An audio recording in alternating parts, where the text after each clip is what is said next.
What's up, guys? Spin Firearms here, back with another episode of 2024 Everyday Carry Setups and Outfits. Now, today's going to be a little different.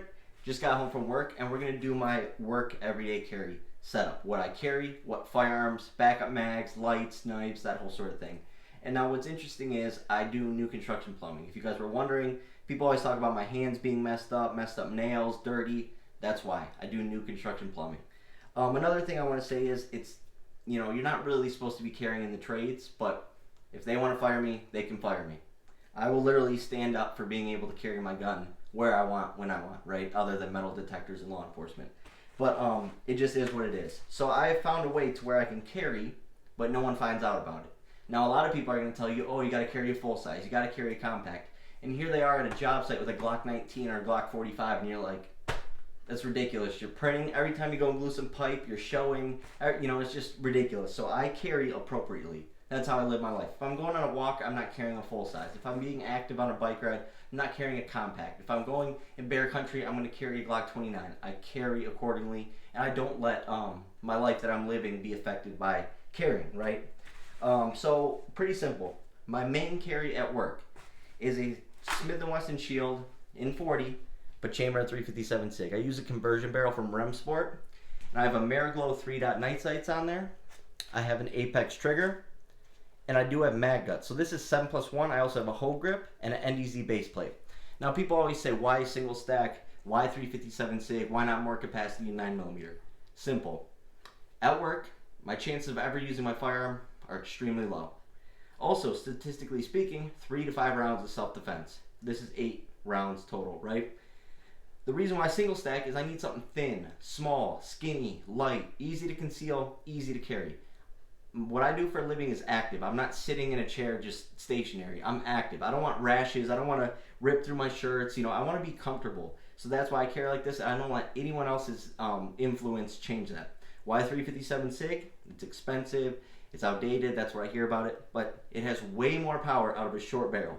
If I'm carrying a more compact setup for concealed carry, and I'm in a place where chances are nothing's going to happen, I want the most power out of those first shots. Your first shots matter the most. So if I'm having a 357 SIG round in a 3.1 inch barrel versus 9mm, I'm going to get a lot more velocity. We're talking 300 to 500 feet per second more out of the same exact defensive round. So that is why I choose 357 SIG. And if you don't believe me, there's plenty of channels out there that prove how much better 357 SIG is than 9mm, especially out of a short barrel. A lot of people see the ballistics on a box for a 4-inch barrel, but they don't think about their P365 or their Hellcat they're carrying. They don't think about hollow point expansion. They don't think about any of this stuff. When you have a 357 SIG, that hollow point is going to expand. Trust me. 357 SIG is devastating. It just is what it is, right? Then, like I said, the hoe grip, that's more for grip, overall width of it, and getting a better grip on it. I like wider firearms, and shields are just very skinny. And then why a shield? It's one of the best platforms. Simple. It's affordable. It's reasonable. And, I bought this shield for $300. Now, obviously, I put more money into it over time. But $300 for a work carry, I'm beating it up, right?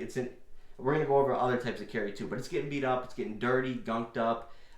Constantly even clean it, stuff like that. So having a cheaper firearm, but still reliable, is the best way to go, in my opinion. So that's my shield. And no, I do not appendix carry. On the way to work, I appendix carry. On the way home from work, I appendix carry. During work, I pocket carry. Let's get into that.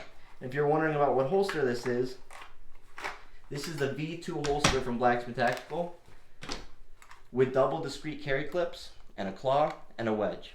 And I'll let you guys in on a little secret.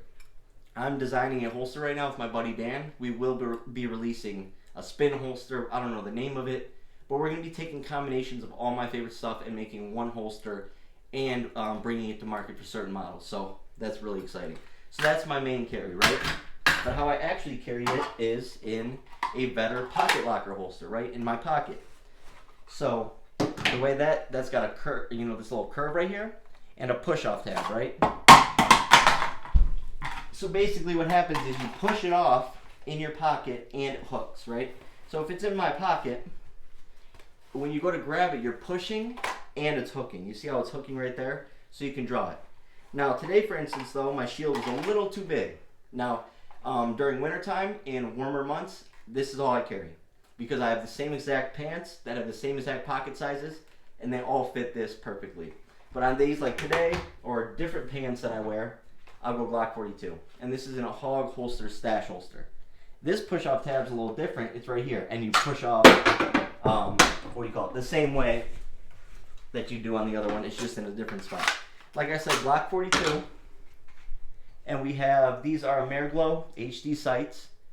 Sorry, IDOT sights. I don't know why I said HD. And then we got Talon Pro grips, just a NDZ base plate, and I love this thing. Now, it is safety checked and cleared. Underwood Extreme Defenders. If you're carrying 380, you must carry a solid projectile. Most hollows, probably majority of hollows in 380 out of a short barrel. Once again, this is stuff people don't think about. You're not getting expansion. Carry Underwood Extreme Defenders, right? Now, those are my firearms and holster setups. Backup mags. I do carry a backup mag. Let's see if I have my backup mag from today. Let's see what else we have. So this is my shield backup mag that I just grabbed. This is my Glock 42 backup mag, right? They're both in ammo armor. Now, it has just enough retention to stay on the mag, but is also very easy to take off. That's how I protect my mags when I'm working, right?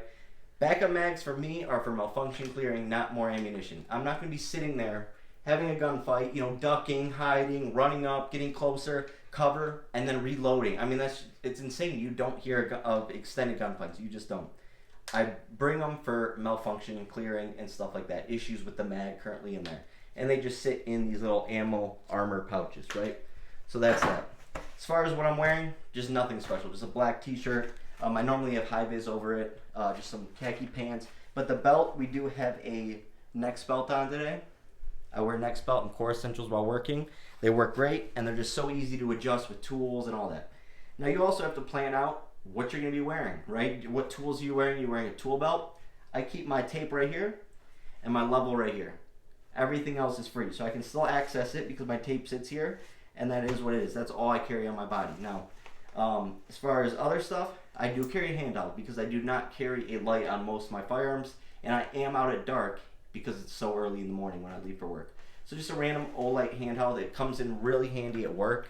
That's mainly why I carry it, but also if we're in a low light situation and I wanted to pull it out. Next up, Milwaukee box cutter. It's not your average knife to carry, but I'm also working, so having a better, stronger option is better, plus they're $12. If you've ever used one of these, you know these are the best knives, doesn't matter what it's for. Obviously not prying and stuff, but this thing can get gunked up, beat up, and it just works. It just runs. You can still replace blades. You don't have any trouble with it. It's one of the best box cutters out there. Then, of course, I always have 2 pairs of AirPods. This pair dies, I throw in this pair, and vice versa. I always have to have something ready to go. Work is hard when there's no music and you're just, gluing pipe all day. I need something to listen to. I need to be learning. I need to be soaking up info, so I always have AirPods in. It just is what it is. They're the older ones, but I got them like remanufactured or something like that. $75 to $100 a piece. I think the first one was $75. The second one was like $89 or something like that.